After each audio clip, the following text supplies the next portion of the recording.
Kroger, an annual Boost membership just got even better. Now you can choose from Disney Plus with ads, Hulu with ads, or ESPN Plus on us when you sign up. Plus, enjoy unlimited free delivery, double fuel points, exclusive offers, and free items. Sign up for a Boost membership today. It's an easier way to save, including new streaming options to relax with while we deliver your groceries. Kroger, fresh for everyone. Restrictions apply. See site for details.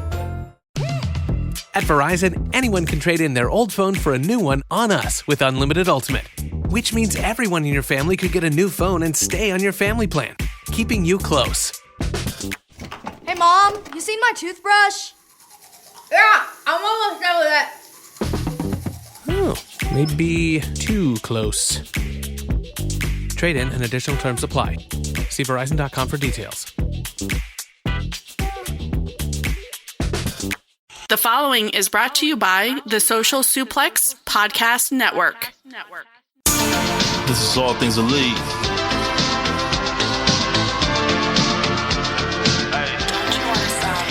Welcome back to All Things Elite. Load up the pod, man, it's on when we speak. Rich right here, let me warm it up for Austin and Floyd. Couldn't be no one but the boys. When it come to All Things Elite from the fan perspective, swear, man, it ain't no question. Hear from them first. Swear, man, they putting in the work. No, they had to get me for the verse. Social Suplex Network zone. Hours at a time in your headphones. Austin and Floyd on the microphone. Backing out on the ring, getting in the zone. Pulling up the show, give it 7 stars, you already know. Who else could it be but the show with the proclivity for positivity? I'm gone.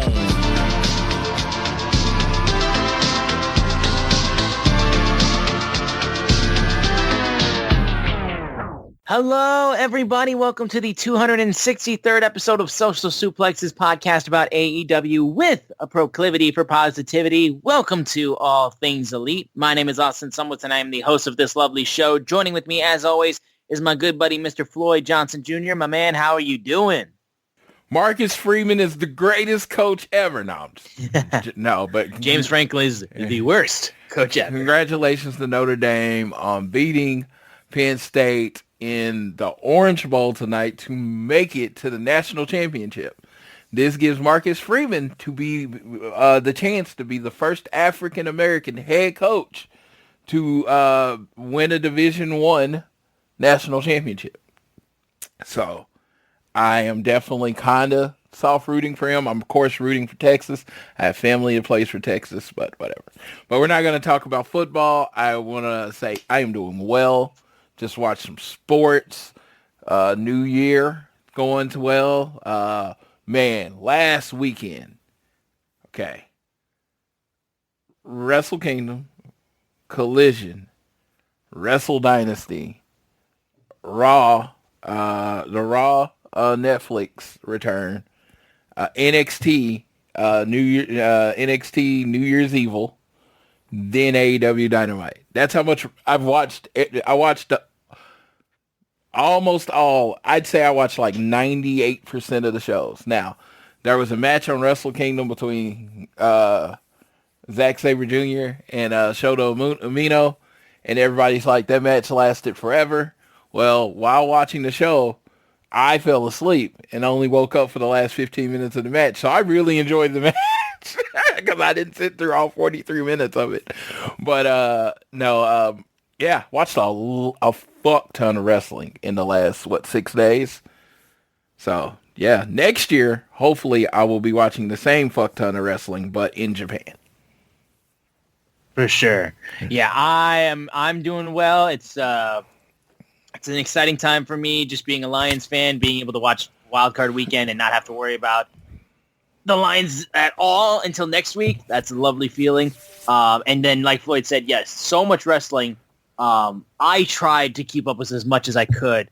Unfortunately, with the way that my schedule works, pay-per-views that work on Japanese time, I have literal no chance of watching. So I have not been able to watch Wrestle Kingdom or Wrestle Dynasty. So it was an unfortunate habit for me. But when I get home at like 12:30 at night from work, and I have to get up and then get ready for another second shift, there's just no chance that I can make it happen. You know what's crazy is because Wrestle Dynasty was a dual co-promoted show. It was AEW New Japan Wrestle Dynasty.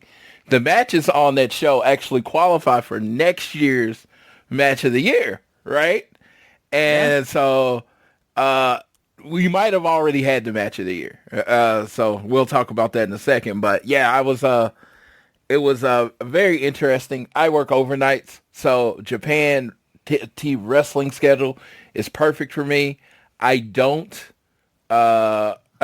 keep up with New Japan most weeks, but I do listen to on the Social Suplex Podcast Network, Keeping It Strong Style.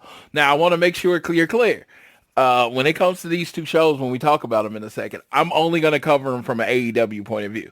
So if AEW wrestler's not in the match, not talking about it. I have no, but if you want a full, detailed, analytical review of Wrestle Kingdom and Wrestle Dynasty, our boys Keeping It Strong Style, Josh and Jeremy got you. So make sure that it is their most popular show of the year. I probably don't even need to put it over or advertise it because a ton of people already listen to it. And if you listen to the show, you might have already listened to it. But if you're listening to the show for like detailed Wrestle Kingdom stuff, you're not getting that here. We're not a AEW. We're not a New Japan podcast. We have New Japan podcasters that are fucking excellent. Even like I didn't know some of the storylines going into the show. I listened to their show, the preview show week 4. They gave good information, great information on and had me prepared for the show and allowed me to get emotionally invested in matches. So make sure you listen to them every week. New Japan for me has kind of fallen off, but they made a big signing this week that might get me back to watching them regularly. I've never given up my New Japan World subscription because I simply put, I just always try to support professional wrestling as much as I can, and it's basically $10. I don't see it come out of my account, so I'm never going to cancel it. So, but yeah, they did something big. So yeah, let's get going, sir. I'm excited.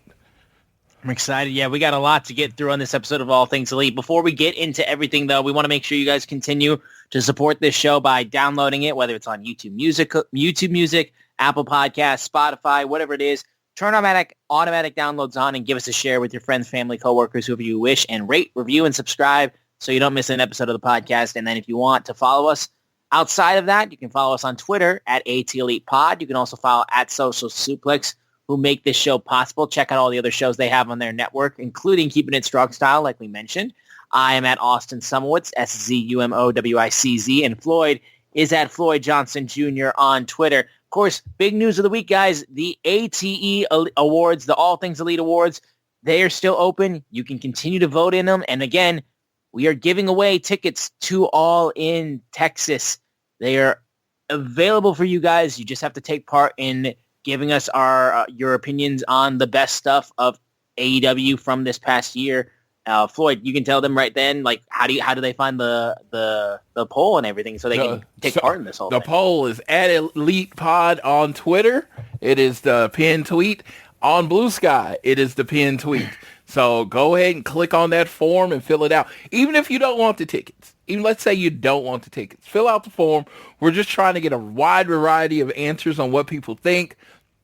As the votes come in, I always think it's a fairly decent gauge of what's working with the fan base, what's not working with the fan base over the last year, and we like to discuss it. So if you definitely keep voting, we'll announce the winner, and then we'll announce the poll closes at the end of Maximum Carnage. At the end of Dynamite Maximum Carnage next week, which is the 15th. At the end of 15th, I'm just stopping it. I'm just literally disabling the poll so I can, because what I want to do is get pretty good stats on, the trends and stuff. So I need at least a day to sit down and put all those numbers together. So that's why I'm closing it then. But again, if you don't want the tickets, vote. Shit. You win the tickets. You can either, if you win the tickets, I get with you. You can either choose to give away the tickets to someone you like, or you can just take the damn tickets and sell them. Whatever you want to do, It's your business. It's like they are your tickets. It's not like I'm not going to be stalking you. It's like, where are you? No, they're your tickets. So you do with whatever you wish. I am just excited. There is one race There is one race, and this is like, I'm not going to say which one it is, but it's so out of hand one way that no one's ever going to catch it. Like, it's amazing. But almost every other, like, out of all the contests, every other one is, like, within a few votes. It is very close.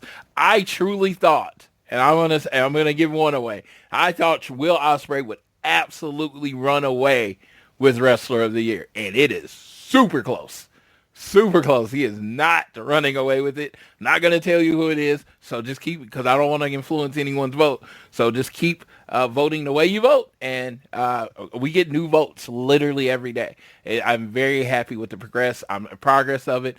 Thank you to everyone that has shared the link in their wrestling groups or whatever, and that's another thing. If you are a part of a wrestling group, right, and let's say you want the tickets, and the people in your group don't want them, have them vote, and then give the tickets to you. Either way, got to stack the deck. Stack the deck. Do what you want to do. I don't care, but I'm very excited about doing it. I really want to do the award show as its own show, but we'll figure that out when the voting's done. For sure. So yeah, be sure to take part in that whole thing. And again, we'll announce the results and also the winner of the all-in tickets very, very soon.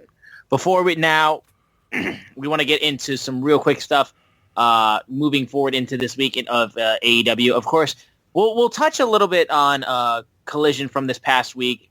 Floyd, was there any major things you wanted to hit? I thought the TNT Championship match that opened the show was really strong. I liked seeing Daniel Garcia and Mark Briscoe go at it because, Danny being able to defend his title just in general, I've been enjoying to be able to see him, do stuff with it. I've been hoping to see really some big movement of the TNT title. This was a good match to have to get Daniel Garcia a good defense against a former Ring of Honor champion, of course. And, it was great in that regard. I'm just hoping we can get Danny a legit feud, somebody to go after that title. That's the only thing. But the match with him and Briscoe was one match that really stuck out to me from Collision this past week. The match was good. I enjoyed it. I hated the ending. With Briscoe beating him the first time, I really wanted Daniel Garcia to more get a definitive win, but I can kind of... Yeah, it's the only thing. It's like, it just feels like when they don't want these guys to, take too much of a hit for taking a loss, they just do, roll-ups or jackknife pins or whatever the hell it must be. I feel like Danny, these champions, even though, they're beating good people that people like, they need definitive wins, Yeah, and the only thing I could think is after the match, Briscoe did 1-1. So I think they're going to have a rubber match, and I think that might be when we get to the definitive win or what works into the next feud. The only thing else I can honestly remember from that night that I actually, super cared about was the rated FTR versus Learning Tree? Learning Tree, yeah. Well, and also they were backstage with the Rock and Roll Express, too. They were backstage. I honestly thought that segment was terrible. I just thought... Okay, with Runners being there and all that? No, it just looks so, I don't know. I know everybody works really hard. I'm just talking about from a fan perspective. Believe me, I don't think I could have done it better. I'm just critiquing from a fan perspective. It just seemed... Huh? Yeah, that's how we do it. Yeah, I'm just saying it just seemed very second rate would be the best. It is like, hey, you're seeing this. This is on the second wrestling show. They didn't even look like they were tied up all the way. And again, it's a show. You're supposed to suspension of disbelief. It looked like the Rock and Roll Express could have got out of that anytime they wanted to. And it was just, and then it was just like this awkward thing where Dax is like, well, do I untie you or do I chase him? And I'm just like, I don't know. It just didn't feel very clear in how it was. Yeah. And it takes a lot for me to criticize anything FTR is involved with. So if I didn't like it, that means I didn't like it a lot. Because usually I just wouldn't say anything. I'd just say it happened. Yeah, if I say that was something that happened, that generally means I kind of didn't like it. This one was like, I don't know. It just came off very awkward, not executed correctly. I feel like there are ways it could have been executed better. I am not the one to tell them how to do that. So hopefully they will work that out for the next time. But I do like that the Rock and Roll Express was on there. I grew up a diehard Ricky and Robert fan. I like that they were involved. But I kind of wanted them to get laid out. Maybe have them on the ground. Not even show it, but have them on the ground laid out. But Hal was kind of tied up. I'm like, what are you doing? What's going on here? Yeah, I didn't have anything. The match itself, though, between Rated FTR and the Learning Tree, though, was a lot of fun. It was absolutely fun. And I liked the whole thing. I am not the hugest fan of the Death Riders, but I'm liking that they added another feud in their form with a group that's kind of equally tasked to them, so the team is not just getting beat up every week. So I think that it at least like, again, unfortunately, like I just see it the way that I can't get it out of my head. I know that it's a stopgap until the Elite reunite to go after the go after the Death Riders and all that kind of stuff. I know that. I'm excited to see how these guys bounce off each other and all that kind of stuff, and just like kind of the ways that they go at it, like the angle they can go at it with. But I know what the end goal of the storyline is, and I'm just kind of like, can we just do this already? Yeah, like can we just wrap it up? I don't think Cope is winning the world title, but I do really want them to win the 6-man titles really quick. I want them to read the trio title. Just at that point, so I can see the fucking belts, Yeah. I haven't even seen them in, like, months. Yeah. People's like, hey, you should have less bets than AEW. Well, you haven't seen the world title or the trio title in, like, 2 months. So you really haven't, dude. Less titles, baby. They've had less titles, yeah. But more so, it's like they exist. You just don't see them. Yeah, absolutely. But either way, there's that. We'll quickly go over, before we get into Dynamite, the participation AEW had in both Wrestle Kingdom and Wrestle Dynasty. Floyd, do you have like all the AEW participation from those shows? Yeah, Wrestle Kingdom was one match. The Alpha to Konosuke Takeshita versus Shingo Takagi in a title for title match. International title versus never open weight title. And in a hard-hitting, old-school, never open-weight match, Konosuke Takeshita becomes your dual champion. He is both the international title champion in AEW and the never open-weight champion in New Japan. After this week, it was announced that Konosuke Takeshita, make him 3 contracts to Takeshita, as in he signs a deal with New Japan. He signs a new contract with New Japan. He has a contract with DDT, and he has a contract with AEW. So he is technically all the wrestlers in one. So that actually made sense with him winning that was the case. So yeah, Takeshita beat that match, and that match was really good. I am not a superstar person, because I don't think I'm overly critical. I would have had this match if I'm setting it at 4 stars. I thought it was a really fun match. I think Takeshita's one of the best wrestlers in the world. I think Shingo Takagi, one of the best wrestlers in the world. So it was a banger for the time that they had.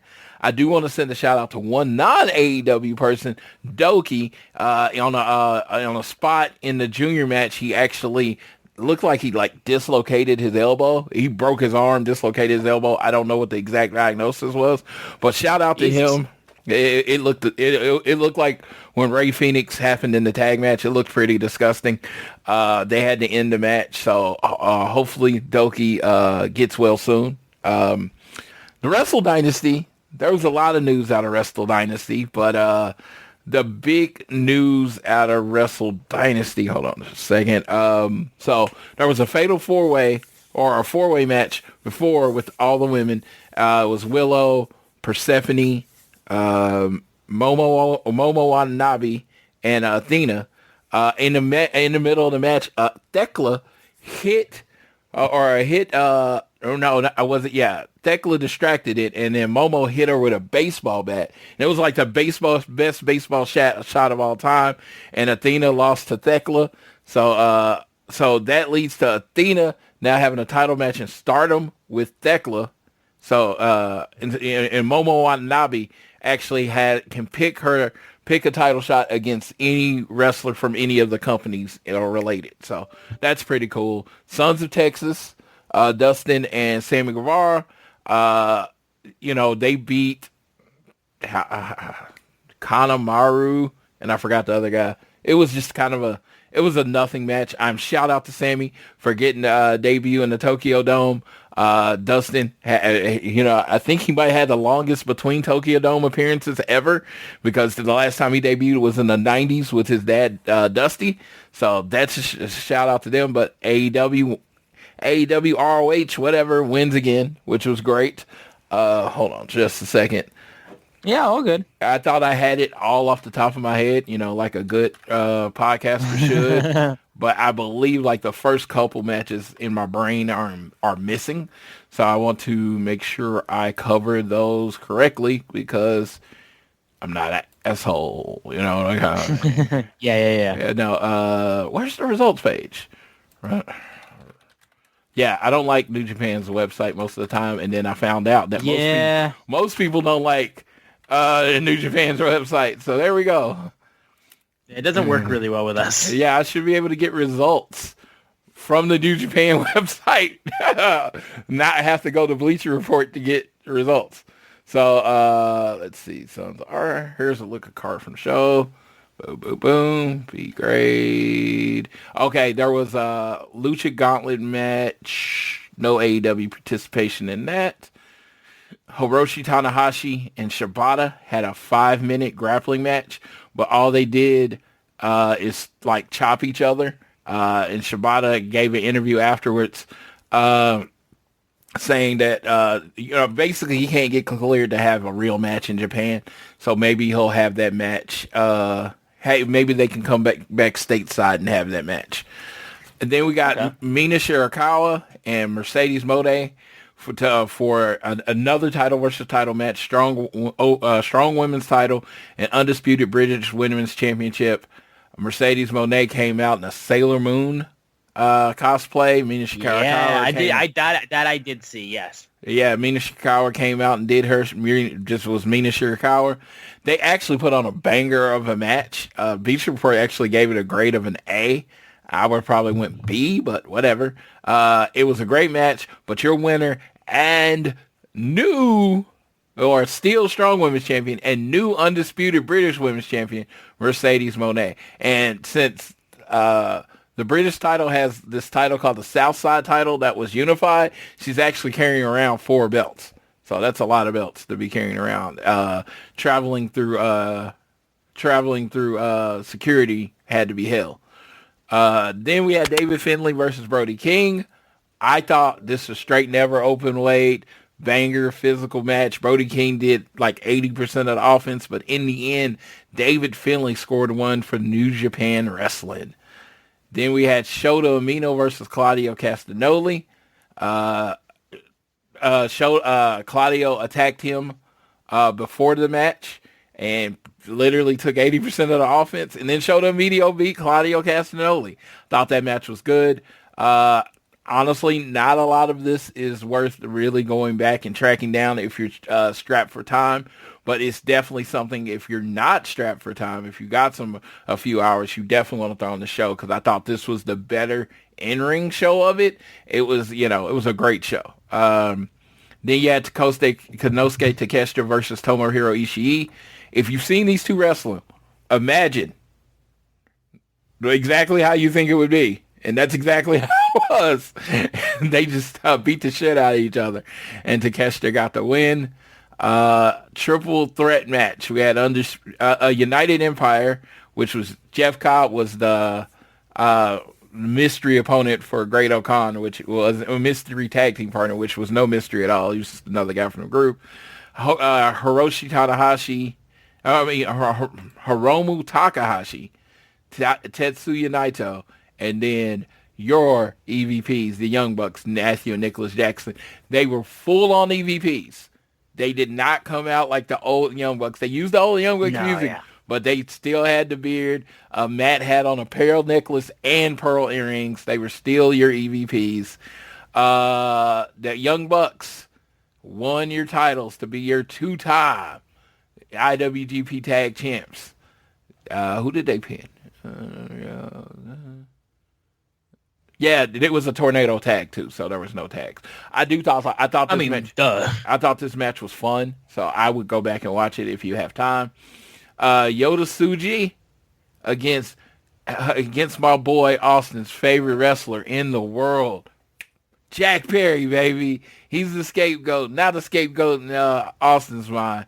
Yeah, Yoda Tsuji and Jack Perry. He crawled out of his little dungeon just to be able to be like, show his fucking face after being off TV for 4 months. Let me say, they put on a wrestling match. That was a match that happened. You know how I feel when I say. Oh, like all of the matches Jack Perry's had. Yes, that was a match that definitely happened. I was not enthused. I have nothing negative or positive to say about the match. Yoda Tsuji won, though. So you can see this is going one way. You see who's winning all these matches. You don't say. Yes, New Japan's winning all the matches on the New Japan show. Then we had the match. The maybe AEW match of the year. If you don't go back and watch a lot of wrestling, or if you only will go back and watch wrestling one or two matches a year, this is the match you should go back and watch. Kenny Omega comes out with new music, looking jacked. Honestly, Final Fantasy style music, bro. Yes, and if you would told me, you could have told me this man never had surgery. You like literally straight abs, look like jacked to the gills at the top. Gabe Kidd comes out. I mean, fans are completely behind him. He rips off his shorts and is wearing the Lions Gate or Lions mark because he is New Japan all the way. And they go out there and for however long this match lasts, fucking killed each other. I think it was like a 9-6-6 on Cage Match, which is pretty much close to a perfect score you're going to get. Gabe Kidd was completely physical and in his zone. Kenny Omega was you did not lose a step.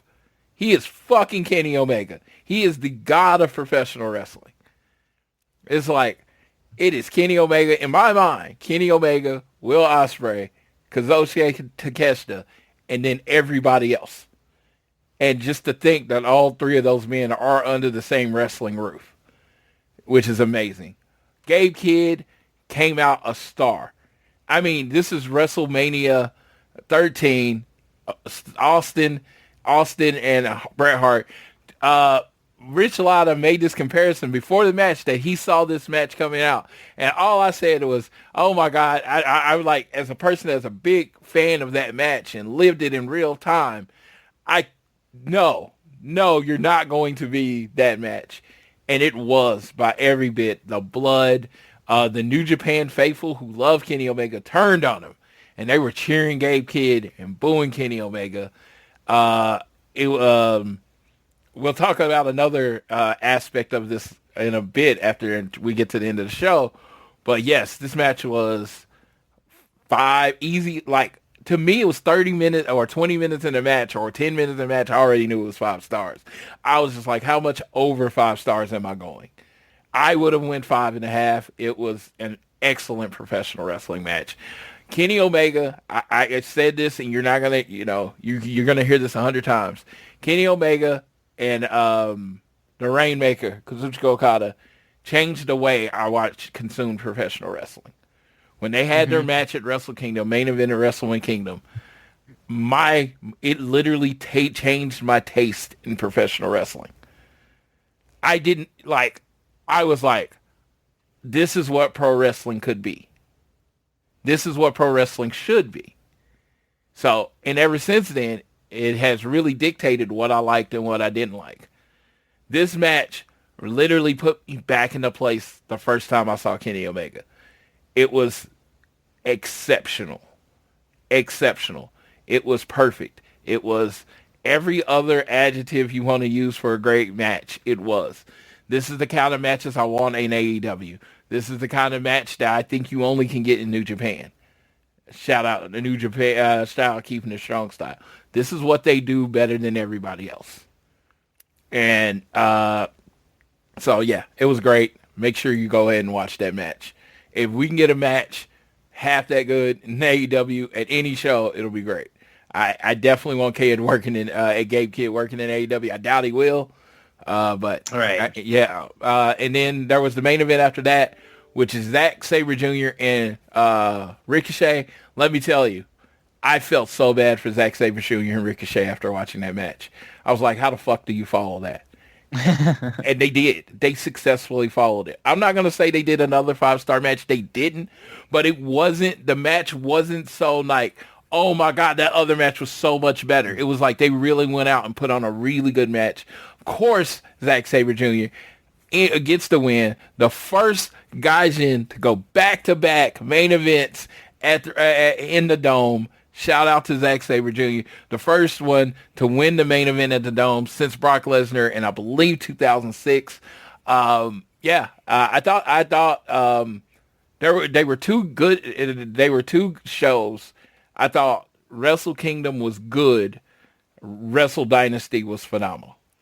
So, and of course, Wrestle Dynasty had a lot of AEW people in there, so that didn't hurt. But the news after that match was amazing.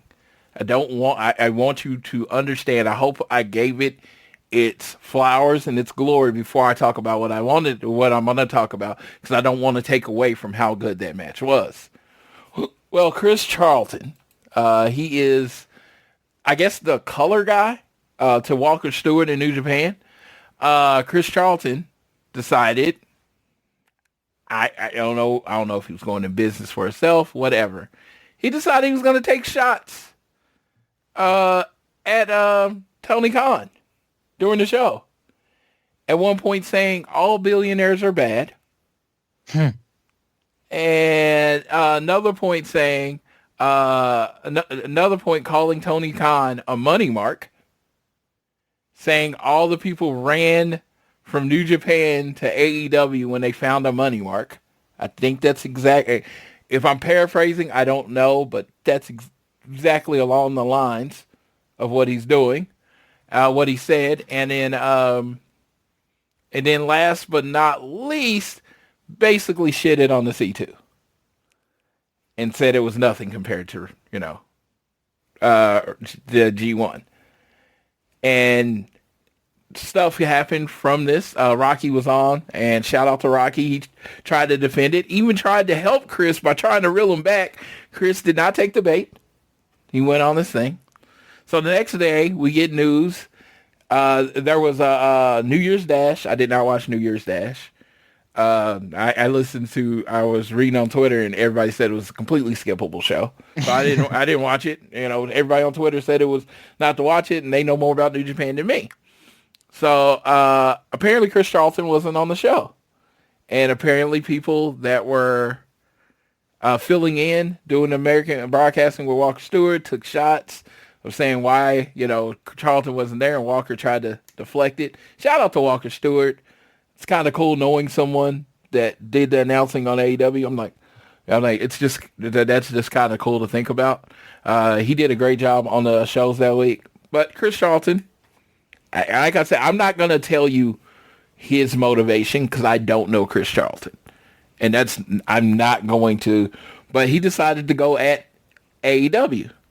Now, my whole thing on him going, quote unquote, at AEW is you're calling a quote unquote dual promoted show with half AEW wrestlers on there that were sent to Japan to perform to help you draw on your second night in the building, right? This was done. Why would you then try to shit on AEW? Now, Austin, you are the only one that I know that has done this professionally. You've heard what was said. Is that something, like, to me, there's a difference between being pro New Japan and anti AEW. Yeah, to me, like considering that guy, goes on a show that is a New Japan production, but also features companies from AEW, Stardom, and it was a multi-promotion show. He didn't just tout the flag of New Japan, but was kind of shitting on AEW and also Stardom, and no, it was an AEW specific attack, and it was a Tony Khan specific attack. Quite frankly, when you're a commentator and you're doing shit like that, it's unbelievably unprofessional, and just, I don't know, man. That's something I would think if like if you hire Jim Cornette to do a commentating job for an AEW show, like I expect him to shit on it because like, you know, that's his gimmick, you know what I mean? But like you're supposed to be a New Japan commentator and you're just going out of your way to just take shots during the show when AEW talent is on the show. To me, like that is definition of going into business for yourself. I don't care if it's a commentator or whatnot. That's just horseshit right there. And it's just so tacky. Like if you're a commentator, especially in professional wrestling, your job is to get the shit in the show over. And to me, that just sounds like a guy who's trying to get themselves over because, haha, I don't like Tony Khan. I don't like AEW. I don't like this, that, blah, blah, blah, blah. And I'm trying to get perks with the internet boys. Like, it's just, it screams of just, look at me, I'm pathetic. I don't know. So, like, if you're doing that, and you're a commentator, like, quite frankly, like, you know, this is not the profession for you. Because also, if you're a commentator, why would you want to limit the places you could work? You know, there's not many commentating jobs in professional wrestling as it is. Why would you immediately limit the opportunities that you're going to get to commentate as in the industry of professional wrestling, an industry where there's not many jobs that pay well when it comes to trying to commentate in professional wrestling? This shows to me that you just have no idea what the fuck you're doing. All right. So I wanted that out there. I wanted your aspect because you have a unique view from me, right? When I did my limited stuff with limited stuff on my local indie, I always was a heel. I just ran everybody down, just literally everybody on the show. So I, you know, like this whole but you go into it, but also too, it's like that was the role that you played. Yes. And that was your assigned role given to you by the promoter and by the company itself. Like this was what you were going to do for the show. Like, unless I have actual evidence that people in New Japan told him to do that, which, like, I don't see that would be, like, that doesn't make any sense. Like, that's something he went out of his way to do. Now, if he wants to come out and be like, no, that was an assigned, like, these were lines that I was being told to say, you can go ahead and say that, and I need proof. Whoa. But to me and to everybody else, this is evident. This is just clearly evident of just like an absolute like solo, like I'm going to shit on Tony Khan on a mega show that he's sending talent over to this company to perform at. And you know, like, AEW fans are watching it or are staying up to watch it. So, okay. All right. So these are my thoughts, right? I am not an overly sensitive person. The first time I thought it, I was like, oh shit, they're working towards a AEW versus New Japan rivalry. Like you're trying to set up like an invasion angle. Yeah, they're going to trying to set up some kind of angle with All In, needing to sell tickets, with Forbidden Door being in London. Man, this seems like a great way to start this feud. So I'm excited, right? I'm excited first because, you know, that's me. I'm like, use everything, make everything work. Everyone knows that about me, right? So I then get in the next day and I wake up because I messaged Rich Latta and I was like, did he just call Tony Khan a money mark? And I was like, I heard it when it happened. I was like, how's this going to go over, right? Next morning, I woke up from a tweet. I think it was Dave Meltzer broke it, that Chris Charlton was indefinitely suspended from New Japan. Obviously wasn't over. Like it's such a pathetic like Bush League move to do that. And, like the fact that he got suspended, that is the most obvious thing that was going to happen. And it's like, what did you think was going to happen, dude? You just made it like you're never getting a job in this industry again. It disappointed me. It did, because I was like, that means it's not a work. That means this dude is just an idiot. I'm like, I was hoping it was a work. We were giving you the benefit of the doubt. I was hoping this was an idea that we could do for the show. Yeah, I was hoping New Japan went in on it, and AEW replied, and we were building up beef, you know? And I was excited, and then it was like, oh, shit. Yeah. Oh, no. Oh, my God. He just fucked up on national TV. Or streaming site. Whatever. It's not national TV, but streaming site. Whatever.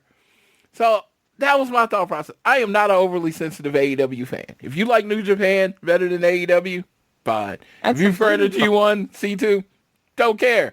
WWE, I don't understand what you like in professional wrestling, but again, none of my business. But to go on a dual promoted show where AEW has sent wrestlers over there to help you sell tickets to your second night in the Dome, which ticket sales were down because you haven't built any new stars, then to take shot at the company that did that you're working with, your partner, and it not be part of a storyline, just seems ill-advised. Yeah, we don't need to waste any more time on this dude because, like I said, I didn't even know who this guy was before this shit came out. And you know what?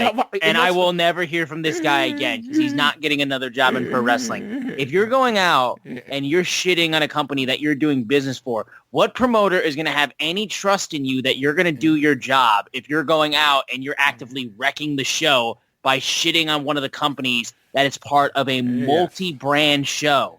How can any promoter trust you, you dumb fuck? So apparently he has been... You want to tweet shit out, do whatever you want. Don't do it on the fucking show. 2 months, Tony Schiavone had a reply in the morning and basically told him he smelled bad. I thought that was hilarious. He has since deleted that tweet, but it looks like other news has come out. The suspension or whatever is just from commentary. From what I understand, it's like a month or two. Again, if you want all the actual New Japan news, you should be going to Keeping It Strong Style. I'm not trying to be a commercial for them, but this is their time of year. Yeah. Wrestle Kingdom is their time it's their time. So if you want all the news on this, you go to Keeping It Strong Style. But I just like it was funny in me, and I was like, oh my God, this is working towards something. Because I think, and this controversial or not controversial, I think it is in AEW's interest, Tony Khan's interest. I think it is in everybody on the AEW's roster interest to make New Japan as strong as possible. Right? To get New Japan as strong as possible, to help them create new stars, to keep them super relevant, help them sell tickets. It's super important because every year we do this dual show called New Japan, called Forbidden Door. And now they're adding another one called Wrestle Dynasty. What does it look like if AEW's wrestling a bunch of people that are not considered the stars of New Japan? People are going to stop buying tickets to the show. So what you do is you get on the show, you job to them, you do whatever you have to do. Hell, bring them over on Dynamite, and you help New Japan be as strong as possible and make stars. I know New Japan can stand on their own feet, and they don't need AEW. I hope no one is taking this wrong. I'm just saying it only benefits AEW is if New Japan creates new stars and is considered as a strong product. Because they're your partner.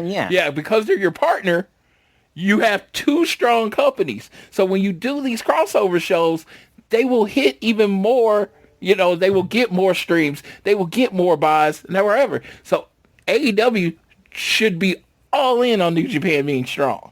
And I'm not talking about New Japan strong. And I'm going to say this too, because like I said, I know I think there's probably, I would say, I'm going to guess, again, this is just my opinion. I'm not trying to sway people's opinions, but I can imagine some New Japan fans, hardcore day one New Japan fans, probably got pissed off on the success of AEW because, Bullet Club, like that whole group, the main guys from this iteration of Bullet Club, leave, start their own company, and then are doing mega numbers in the US and it's all that kind of stuff.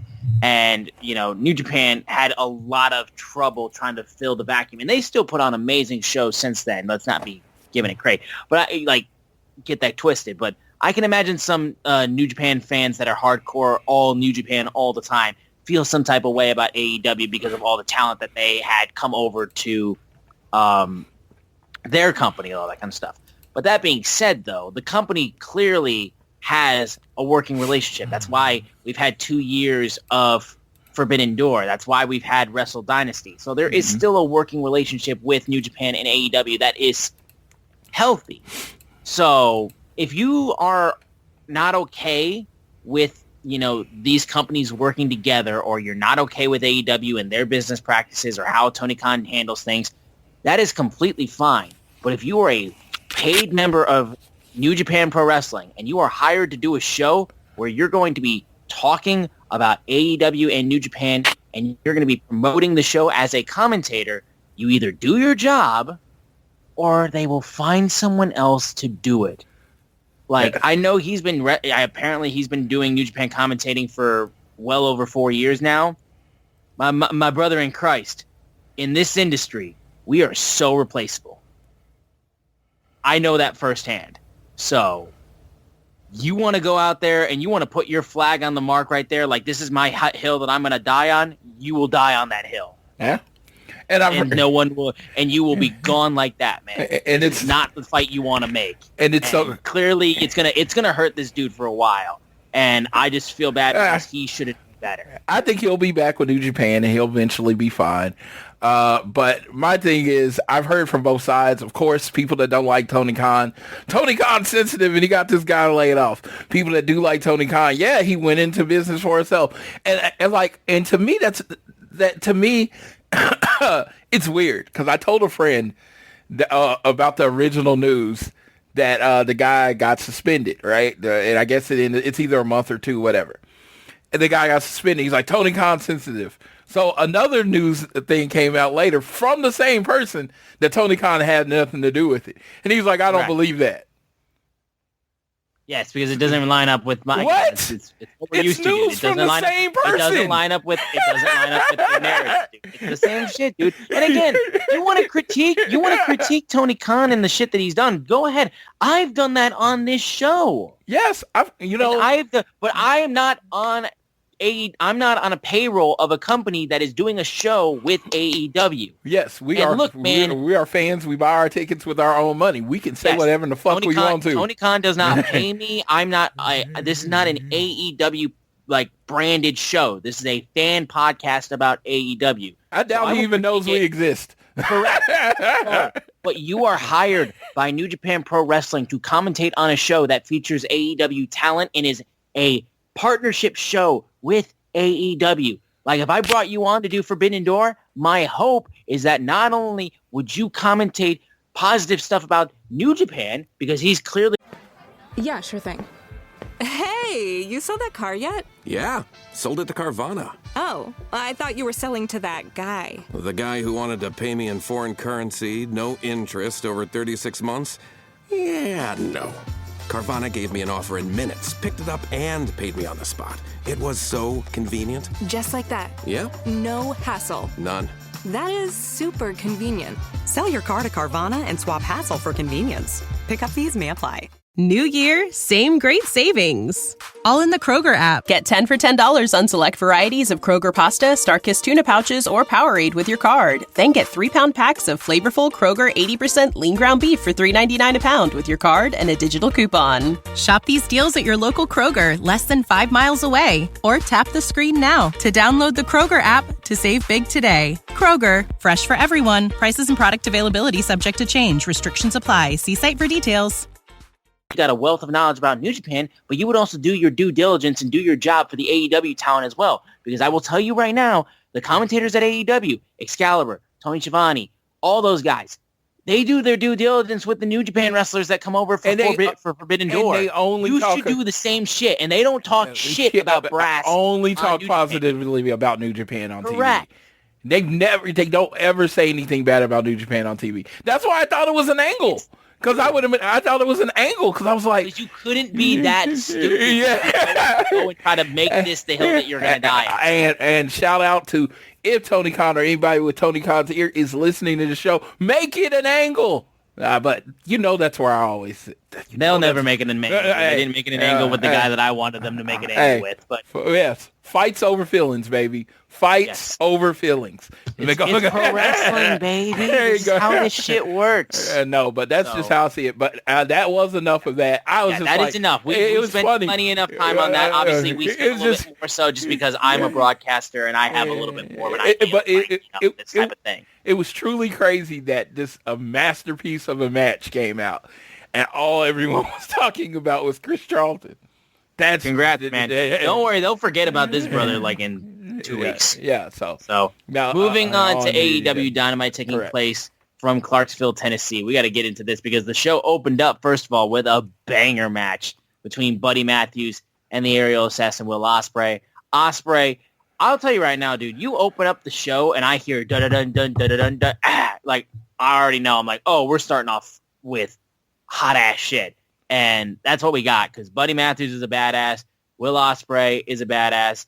The Oz cutter to the outside was fucking awesome. I thought that shit was so good. And these guys are striking each other so well. And, dude, Buddy Matthews dived to the outside where I thought he was almost going to go headfirst into the damn announce table when he did that because he flipped so hardcore. But it was really, really, really good. A really strong match. I think the only thing was, I think after the match, Ospreay got on the microphone, though, and he accidentally called him Buddy Murphy. Yes.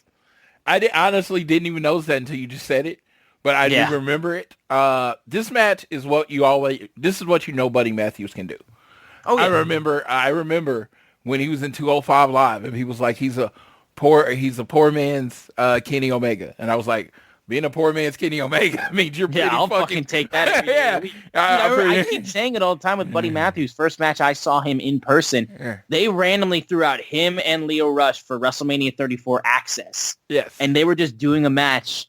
And I was like, holy shit, these guys just wrestle here like right now? Like this shit could be on Raw. Like I would watch this match on Raw because this dude was striking the living fuck out of Leo Rush. There was one knee strike he gave to Leo that absolutely blew me away because it looked like he just like absolutely took his head off. Yes. Like Matthews is he's just that kind of dude, man. He's so damn solid. You could literally put him in a match with anyone. I definitely looking forward to what they do because this wasn't a match you just put on.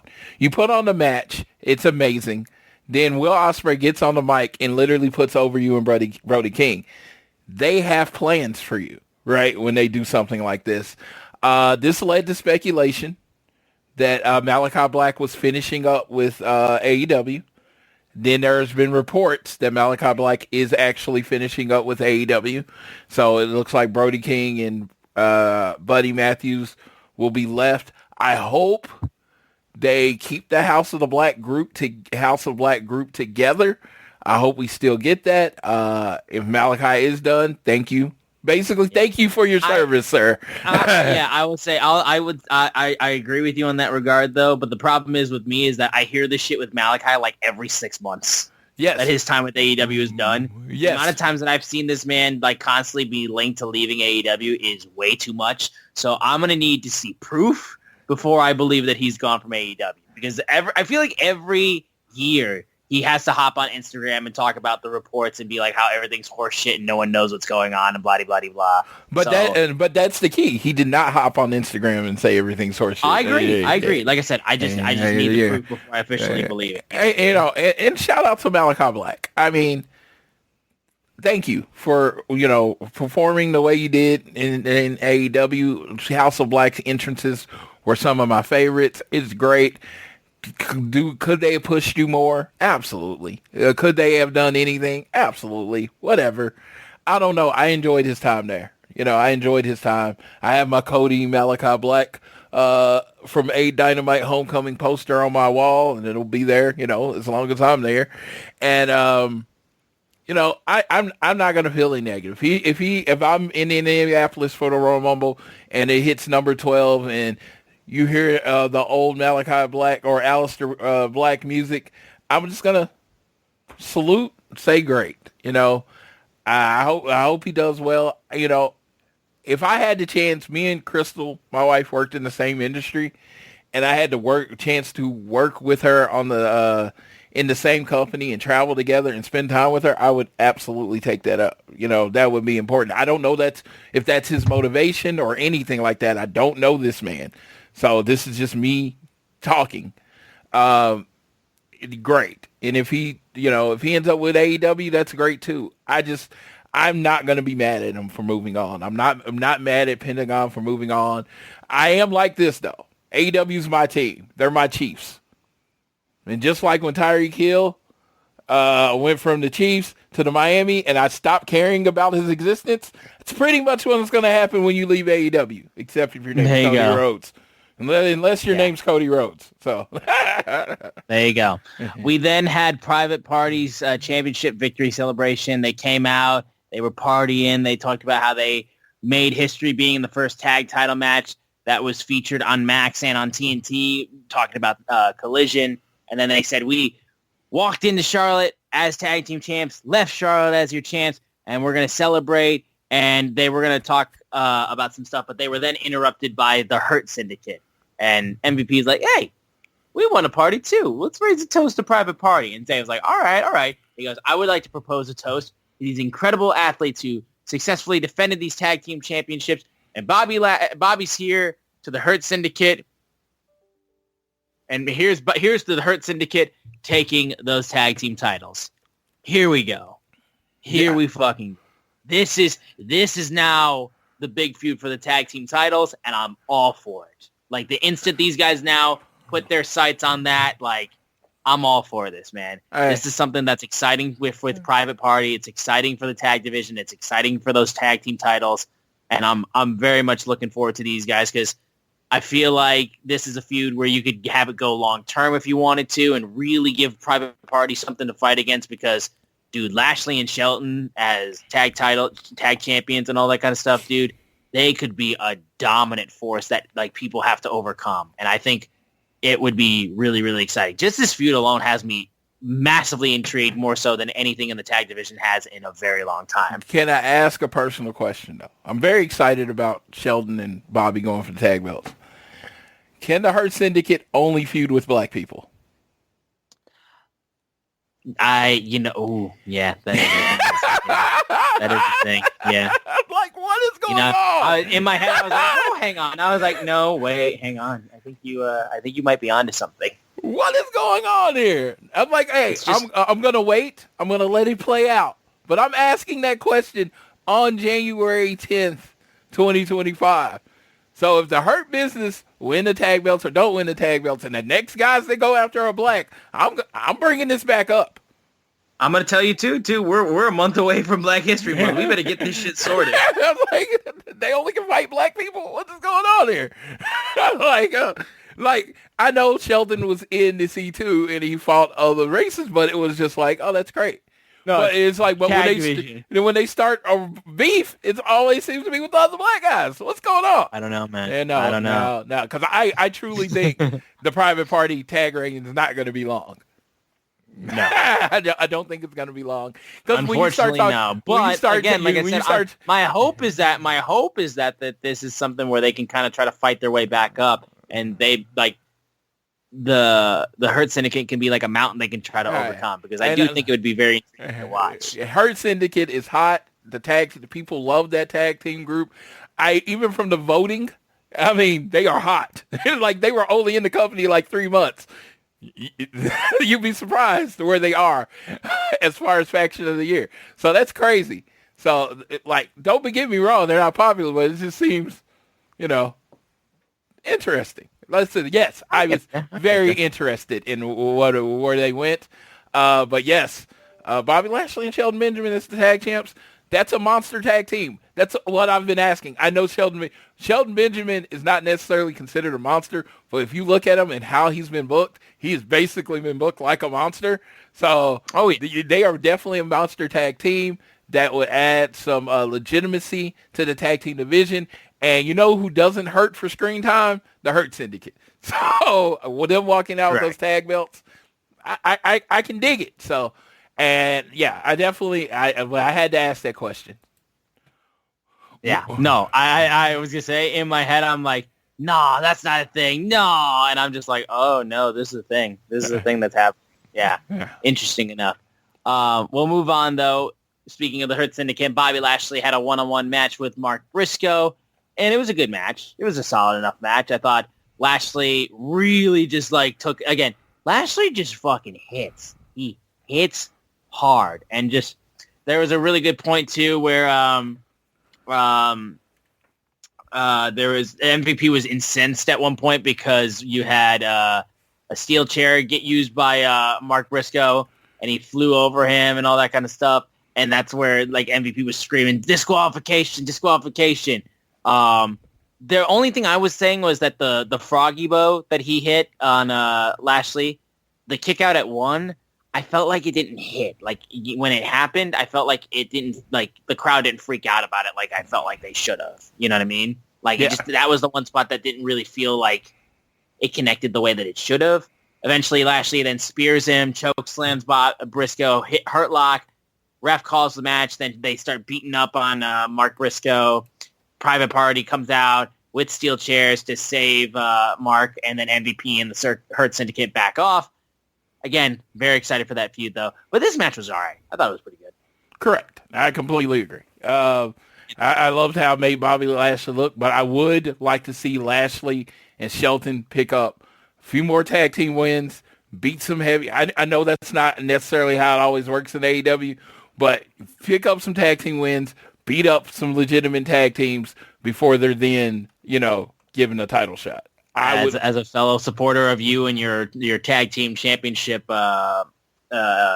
like your tag team supremacy like style, I agree with you 100%. Yes, I want them to beat some people. I want them to earn the title shot.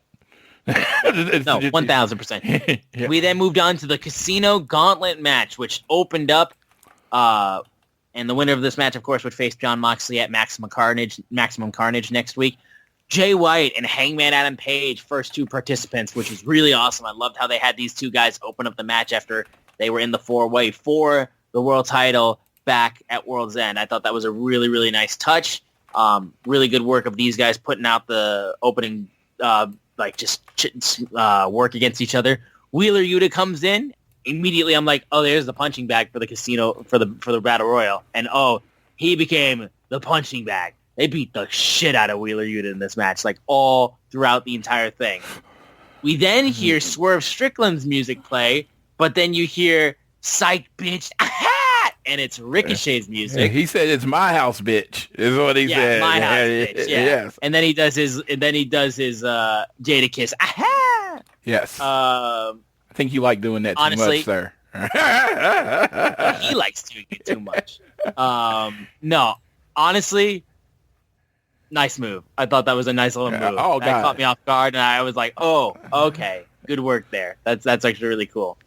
Adam Cole then came out. Then they had Daniel Garcia come out there as well, which was interesting. Like, it's nice to see the TNT champion in there. We're trying to get a world title shot as well.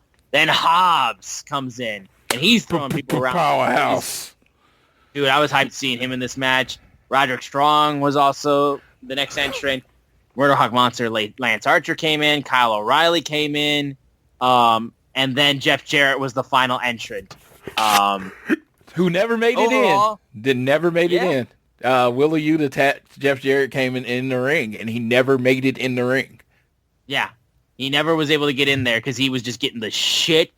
Like, dude, I mean, like, he comes in, and then Yuta goes and hits him from behind before he even makes the entrance, and then they start fighting to the back. Yeah.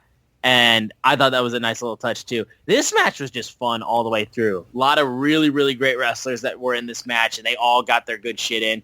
I can't really go over every single spot from the match itself, but I thought it was a really good moment. And I love the guy they picked to win. I love the fact that they gave Hobbs the win. So, like, I was hyped about this shit. I came in thinking it was going to obviously be Jay White, right? That was like, oh, Jay White's going to win. Not because he was one, but because Jay White had said his eyes were set on Jon Moxley. Then they did this thing where Willa Yuta basically took Jay White out of the match too. Willa Yuta has just become the pest in everybody's... Dude, that's the thing. That's why they kept beating the shit out of him, because everyone hates Yuta. Yeah, bug in everyone's soup. But in the end, when his music hit and he came in, this is like in the moment, I was like, oh, it could be Powerhouse House, but that would actually make sense. Chance immediate when he came in. Yeah, so I was like, that would make sense. And then, yeah, and in the end, I don't even remember who he pinned. Do you remember who he pinned? Yeah, I do remember. Hobbs. The finish came when Hobbs proceeded to get out of the blackout attempt by Archer, and then hits Kyle O'Reilly with a spine buster. So your boy Kyle O'Reilly gets pinned. Yes, so he pinned the perfect person. Kyle O'Reilly. But I was really happy for Hobbs. his big injury came in that New Japan World Title match against Jon Moxley. So the fact that he's getting to come back and have an AEW World Title match at Maximum Carnage in Cincinnati, Jon Moxley's hometown, that's going to be a fun match. He did a promo after. What did he say in the promo, sir? Yep. He said, let's shoot for a second. Let it be told that Jon Moxley is the one that brought me to AEW, but next week I plan on shocking the world because I'm going to make Moxley my bitch. Critique. Bring up the fact that Jon Moxley took you out in the last match. Like, he took away that many months. And I don't even think Jon Moxley did it. I believe it was just a freak accident. But the way it works in wrestling, if you get hurt when you're wrestling that guy, he injures you. Yeah, so I thought that could have added a little bit more. He's like, you took 9 months from me or whatever, how long he was out. Now I'm going to take your title from you. Just a fan critique. Makes sense, yeah. I thought it was fine enough little after-match promo. Yeah. Like I said, I'm excited for the match. I know Hobbs doesn't stand a chance, but it's just cool to see him get this opportunity. I do like the fact that he looked Renee dead in her eye and said, I'm going to make Jon Moxley my bitch. And then Renee had to react to it. I thought that was pretty cool. Yeah, because also, too, it's just like, Hobbs is just so convincing. You know what I mean? Dude is a fucking freight train. We then, immediately afterwards, though, after we came back from break, I think it was, Jeff Jarrett did come out again. He didn't even get the chance to be in the match. And Jeff proceeded to come in, and he was interviewed. Also, I never even mentioned this. Our boy Ian Riccaboni was filling in for Tony Schiavone. Yes. And Ian was on the show. And it had nothing to do with Tony Schiavone's tweet. It was a family thing. So. Yeah, he was doing family stuff, yeah. I was hyped to see Ian Riccaboni on the show. The Riccaboner, and it was so many people that said, pay him whatever you can to make him full-time. From what I understand, and I may understand it incorrectly because I am not media, he has been offered a full-time job with AEW many times. Yeah. He doesn't want it. So, it is what it is. I love Ian Riccaboni. Love it. Love him, love him, love him. Do not think he is necessarily better than what we have. I just love Ian Riccaboni. So yeah, he's just great. I think, do what you want to do in life. And I honestly do think it feels more special because he pops in every now and then. Mm-hmm. Yeah. No, 1,000%. So Ian was in the ring and he interviews Jeff Jarrett basically, and how Jeff Jarrett talked about how the last outlaw has to ask himself now in 2025, do I still have what it takes to climb that mountain, as he's trying to become world champion. And that's when MJF comes out. And MJF proceeds to tell Jeff how, I don't think you've had the distinct pleasure of meeting me. And he said how he was looking at the greatest world champion of all time, and he wants his Triple B back. World title scene seems like a lot of work right now. No one's worthy of holding my Triple B, but I can think of one man who might be. Man who's given his blood, sweat, and tears to this business for over 35 years. Jeff Jarrett. My dad told me he was a big fan of yours when he was a little kid. I know you want to be world champion, but clock is ticking. And I've done some digging, and you haven't been completely honest with these people. The contract you signed is for 1 more year. Now, was I not supposed to say that? You don't want to retire yet, but you had that to sign that contract because that's all professional wrestling thinks you have got to give. And I'm here to help.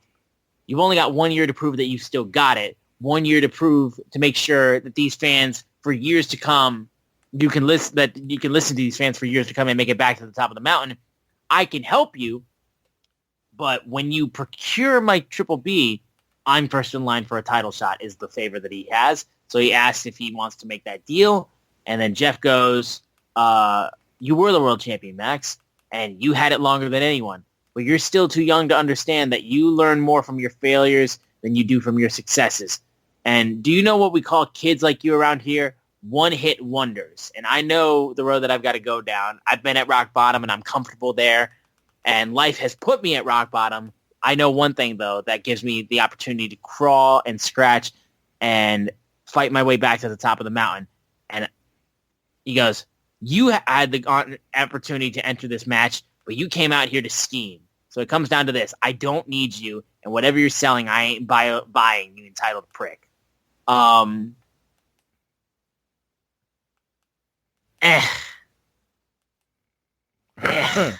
don't know.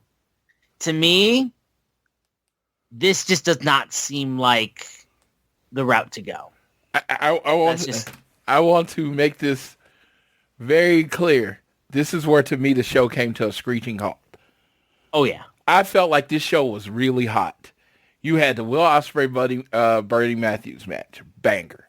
You then had the thing AEW does better than anybody, the Gauntlet match. Banger. Well, you also, before that, you had the setup for a great tag team feud in the Hurt Syndicate and Private Party. Exciting. Like that first hour or whatever, amazing. Then the skull came from a screeching halt. Because this is not a hot take anymore. I'm seeing it online more and more. I used to look forward to MJF with a mic in his hand. Oh my God, that used to be like, oh my God, he's gonna do the thing and I'm gonna love it. And yeah, I don't feel that way anymore. This just felt excessively long. And I don't, again, Jeff Jarrett, been a fan since childhood. Don't really care about Jeff Jarrett in this position.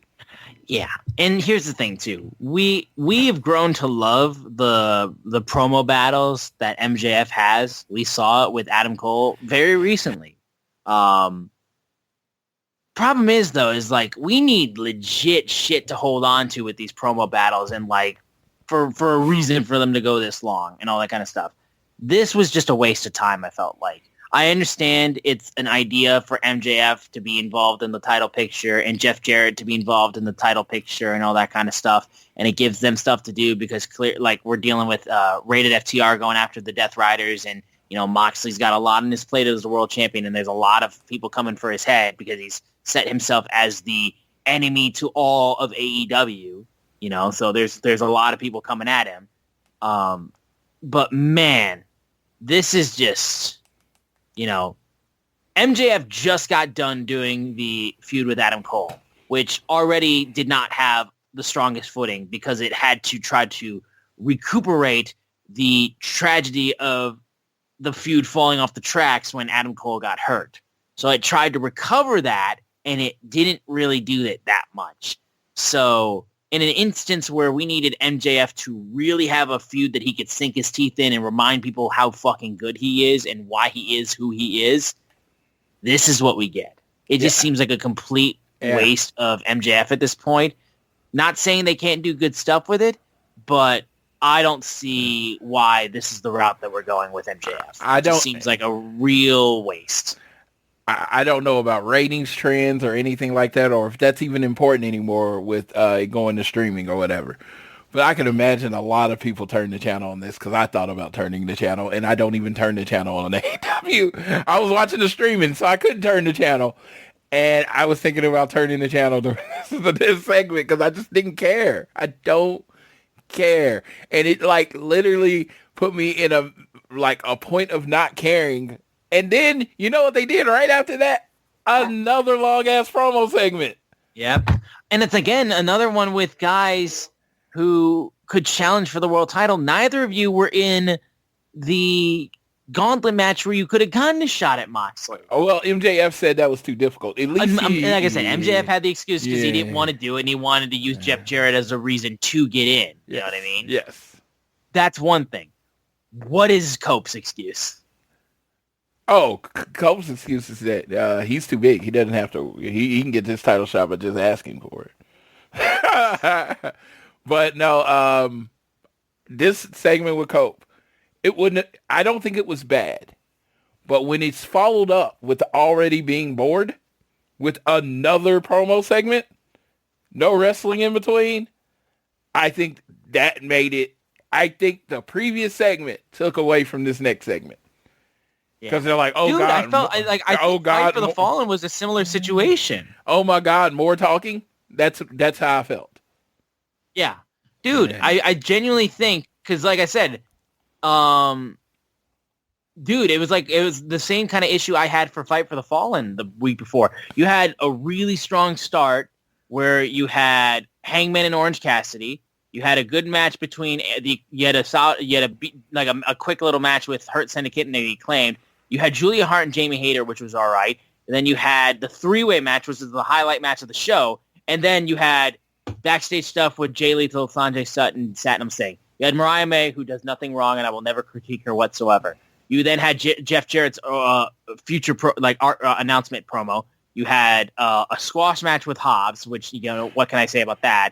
After you had Hook with a backstage challenge. Then you had Marvez interviewing Big Bill and with asking about Chris Jericho. Then you had footage being shown about MJF after World's End. And then you had the main event. There was such a gap between wrestling on that show that, dude, you cannot have that long of a gap with no wrestling. People tune into Dynamite to watch great wrestling. And I understand the need for having storyline segments. I always push for strong storyline segments on Dynamite because I want shit to matter. Absolutely. But you can't go these long stretches with, no wrestling. After the Gauntlet match, it took forever to get to the next match, and it was the last match of the show. There was one more match on the show after these two promos. Yep. And so, no, but Rated FTR and Death Riders actually like this feud to a point. I think it actually leading to something, actually leading to a match, kind of advancing the story of the Death Riders. I love that they weren't ahead.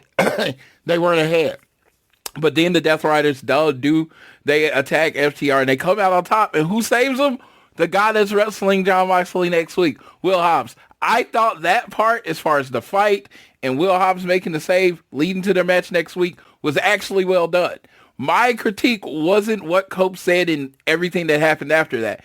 It's that you went back-to-back promo segments. You should have gave us a squash match or something in between the promo segments.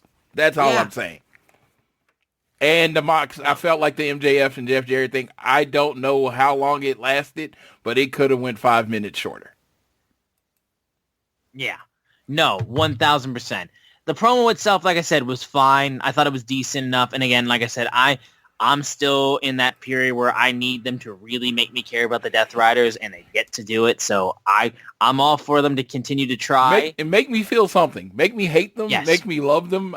Something. I don't feel anything for them. And that's exactly where I'm at right now. Pat came back. I was happy about that, though. Yeah, it's cool to see Pac, but again, I was just like, oh, there he is. I was wondering where the fuck he was. Yes. So, yeah, that's just where I'm at with. I can't add anything when it comes to the Death Riders other than you haven't made me care yet. You can keep trying. Make me care. Make me hate them. Make me love them. Something. I don't care what you do. Make me feel anything. Yes. Like how I do with our next segment, the world champion Mariah May talking about, how incredible she is or whatever that is.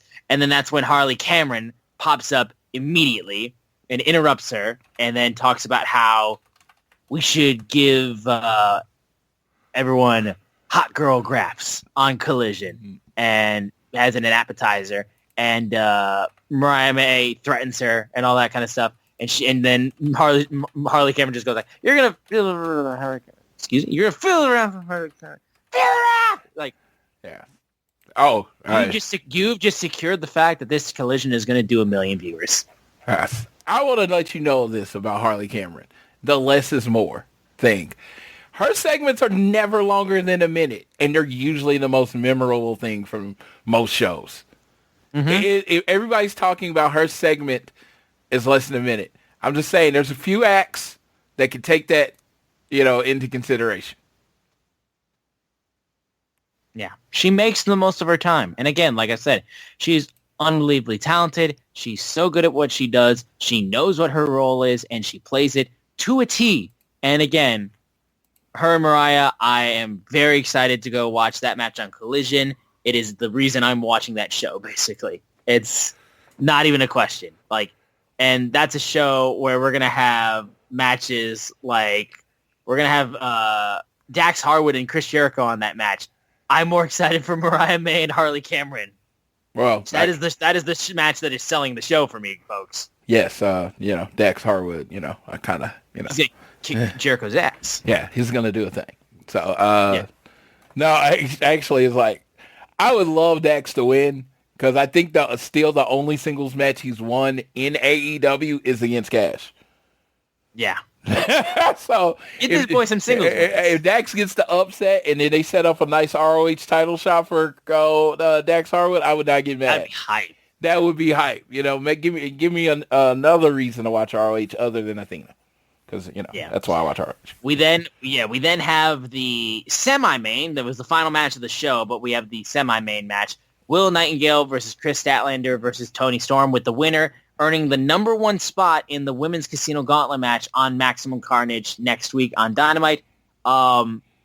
Really good. Yeah, really good match. Willow did a spot in the match where... Yeah, I was going to say, though, there's one spot that people are talking about. Go for it. Yeah, you will explain it better than me. Okay, so we had a spot where, I want to believe, let me make sure I know who was hit where. Yes. I just need to make sure I got all my information correct with that spot, because Jesus wept. So what happens is, Harley, I gotta get myself straight because I'm losing myself just looking at this highlight again. Chris Statlander is posing over top of Toni Storm, like showing off her muscles and all that kind of stuff, not paying attention. That's where you have Willow Nightingale grab Toni by the legs, and I can't remember the name of the move where you pull back and you whip them by their legs and they kind of like throw them into the turnbuckles. I think it's called a catapult. Catapult or whatever the hell you call it. Yeah. She then proceeds to basically catapult Toni Storm's face into Chris Statlander's nether region. Yes. And then Willow gets up and then just does a little shaking of the hands like, thank you, like admiring her work. And yes, that was awesome. What an unbelievable moment. Like, the smirk on Willow's face after she did that was just, honestly, that might have been more funny than the move itself. The way that Willow was just absolutely so proud of herself for doing that. Yes, it was. Just killed me. It was super awesome. I loved it so much. Yeah. Overall, though, match itself was really, really fun. Toni Storm got hit with the Wednesday Night Fever, and Chris Statlander picked up the victory. She gets the number 1 spot. Did you call it the Wednesday Night Fever? I thought it was called the Saturday Night Fever. I guess it's called on AEW's site. They call it Wednesday Night Fever. So I wonder if it's going to be called whatever it is. I guess maybe it'll be called Saturday Night. It's only called Saturday Night when she does it on Collision. I don't fucking know. Yes, that's awesome. Yeah, but regardless, she hits the finish and she pins Toni Storm. She will be in the 1 spot for the Gauntlet match, getting the advantage. Toni Storm then was interviewed backstage where she said, I mean, I'm not surprised I didn't win. Clearly, I'm not ready. It was an honor to be out there with Willow and Chris, but I'm just not ready.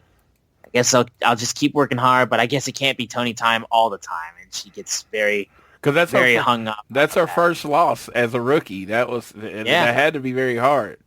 And it was a huge spot for her. I mean, like, again, for her to be in a match with those two this early in her career, you can't beat yourself up about it if you're Toni, though. You're going to get more opportunities, for sure. Absolutely. I have to agree. But a really, really strong match to close out the wrestling portion of this show. Again, my only big critique is we got to stop having this. Like, it's 2 weeks in a row. We cannot have this big of a gap between the wrestling matches on the show. Yeah. No, I thought this was good, but I thought there was this just halt. And I understand what promos and stuff are supposed to do. They're supposed to move the stories along. I definitely think there was a shorter way to do it. And There you go. That's all I'm saying. And with a more interesting feud could have gotten that spot. Yeah, and maybe do the Gauntlet after the MJF promo. Yeah, maybe. I mean, that's just me suggesting as a fan of what or just would have make the promo open the show. No, never again. I know, never do that though. But again, like I said, I'm not going to ask for Will Ospreay not to open up the show because that's how Dynamite is supposed to be. But even then, I would prefer that just so it gets it out of the way. Yes. Let me tell you, I was so happy at the beginning because I had posted on Twitter that, this is the perfect match. Just have Will Ospreay and Buddy Murphy already in the ring and let them go when the show starts. They didn't necessarily do that, but they didn't do the opening credits. Mm-hmm. We did not get I'm so excited. Did we? I don't. Yeah. Yeah. No, we did not. It went right onto the show. So it seems like TK's listening that his show is not for 45-year-old men. And I say that as a damn near 45-year-old man. You should know it. There you go. Yeah. Finally, we have the return onto Dynamite of the cleaner, Kenny Omega. He comes out and he talks to the crowd and says how he checked himself into the hospital a little over a year ago where he was given the bad news about his diverticulitis. And he said, it took 2 feet of his intestines from him. And if he didn't get help when he did, he would have been told he would have been dead. So he said, it's been a roller coaster ride this past year. Upon successful surgery, the 2 questions were, how long would recovery take and when can I get back in the ring?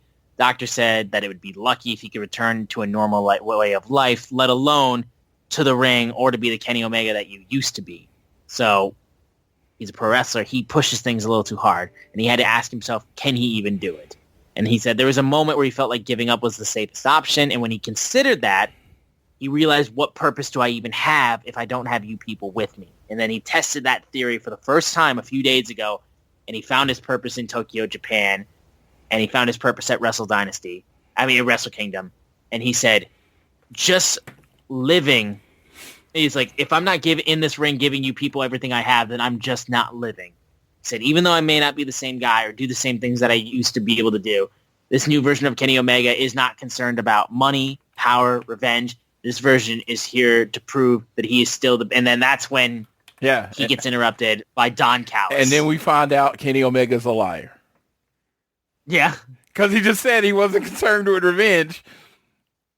And now we have Don Callis back. And what is the first thing he does? Chases him immediately. Yeah, I don't think immediately chases the definition the shit out of him. The definition of on site.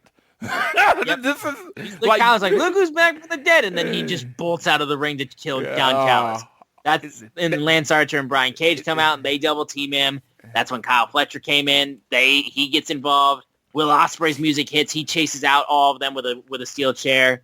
And then that's when Ospreay and Omega have a stare down.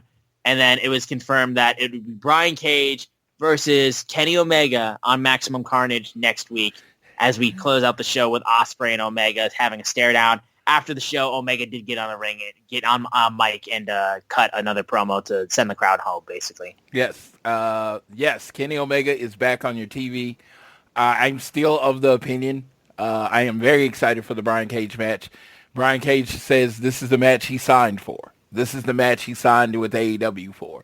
And I hope it starts off the show and just like Will Ospreay and them did, and they just go out and have a banger. And I hope they let them go a little longer. I want it to go 20 to 25 minutes, a few segments. Just let Kenny Omega be Kenny Omega. Don't let New Japan give you the full on-brand, amazing Kenny Omega, and then you give us watered-down Kenny Omega on Dynamite. Give us the full-fledged Kenny Omega motherfucking experience. I want Rich Latta to turn off the TV, start a live chat just about how awesome Kenny Omega versus Brian Cage was, and said there's no reason for him to watch wrestling for the rest of the show because Kenny Omega just ended it. That's what I want. I want that fucking Kenny Omega. I want the Kenny Omega I just saw at the Dome. Okay? And I was very much insane. I think what they should do with Kenny Omega over the next few years is just always have him building the matches. They said, hey, Floyd, you don't know what the fuck you're talking about. We putting Kenny Omega on the first week of Dynamite. All right, cool. Let's fucking go. But give us full-fledged Kenny Omega. Don't give us 7-minute Kenny Omega. Don't give us 12-minute Kenny Omega. Give me 25, 30-minute Kenny Omega. That's what I want. That's what I need. That is what I demand. Yeah. Oh, yeah. We've missed Kenny Omega so tremendously, and I'm excited to see him. Next week should be a fun show for certain, and that's going to close out this no run-ins. AEW. No run-in bullshit. No run-ins. Yeah. No run-in. No DQs. No. Yeah, just let him go. Let him go. Dude, you got fucking Brian Cage. You know what Brian Cage knows how to do? He knows how to wrestle. I saw him on the cruise where it was like pretty much they were putting on a match and nobody cared. Really, it was just like everybody was drinking, having fun. And about halfway through the match with Brian Cage, it was like, they started doing the Terminator clap. It was like he made everybody pay attention. So I know Brian Cage can work, and I know Kenny Omega can work. Let's go. Let's go. That's just how. Give me what I want. That's just how it goes. Give me what I want. I'm feeling like Batista right now. Yeah. So that was Dynamite from this week. We'll go ahead and real quick preview what we got for Collision next week. Like we said, we got Chris Jericho going one-on-one with Dax Harwood, Harley Cameron facing off against Mariah May in the match that everybody is looking forward to. And if you're not, you're a charlatan and you should feel sorry for yourself. Then you have the Rated R superstar Cope going up against Big Bill. And then the matches that were announced for Maximum Carnage, we have, of course, Jon Moxley versus Powerhouse Hobbs for the AEW World title, Kenny Omega versus Brian Cage. The machine versus the best bout machine. The graphic on there looks amazing. They did a graphic on AEW and it looks amazing. Cool as hell. Dude, they look fucking ripped as shit. You're also going to get Christian Cage versus Hook, so that'll be an exciting one. And then, of course, the Women's Casino Gauntlet match with the winner getting a world title shot at Grand Slam Australia. Yeah, and they haven't announced everything for Collision. I'm just going to throw this out here. I see all these matches. Give us a private party tag team match. Give us a Bobby Lashley Shelton tag team match. Either one. But you got to keep these tag team titles and tag teams like focus, the focus of each show.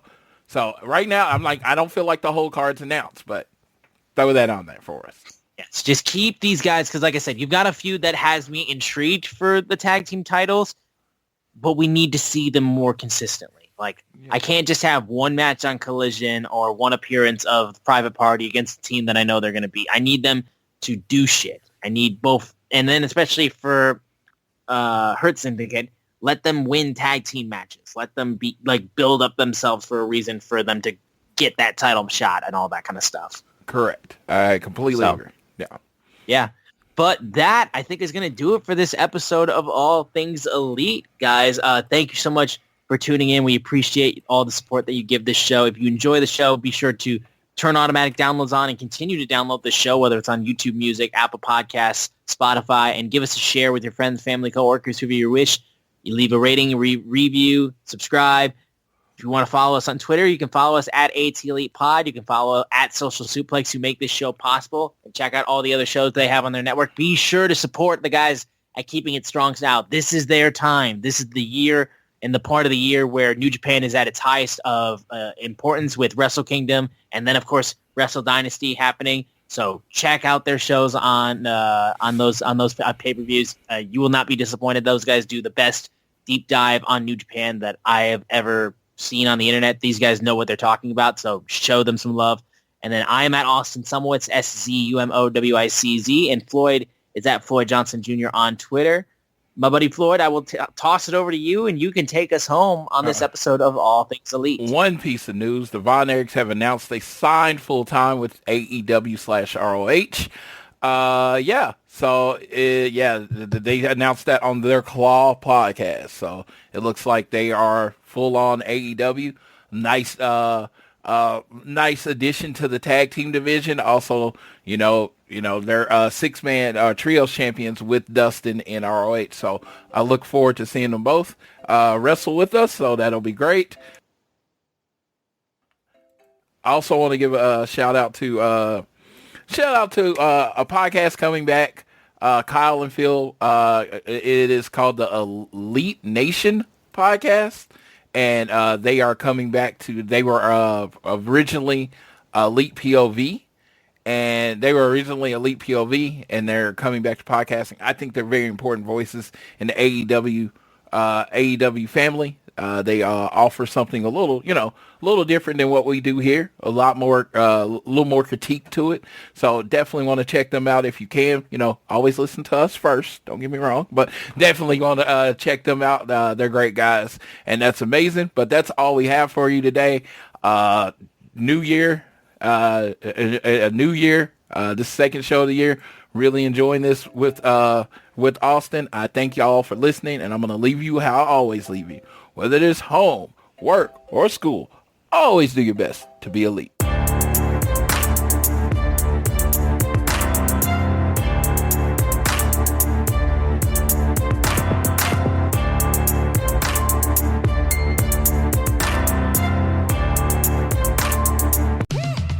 At Verizon, anyone can trade in their old phone for a new one on us with Unlimited Ultimate, which means everyone in your family could get a new phone and stay on your family plan, keeping you close.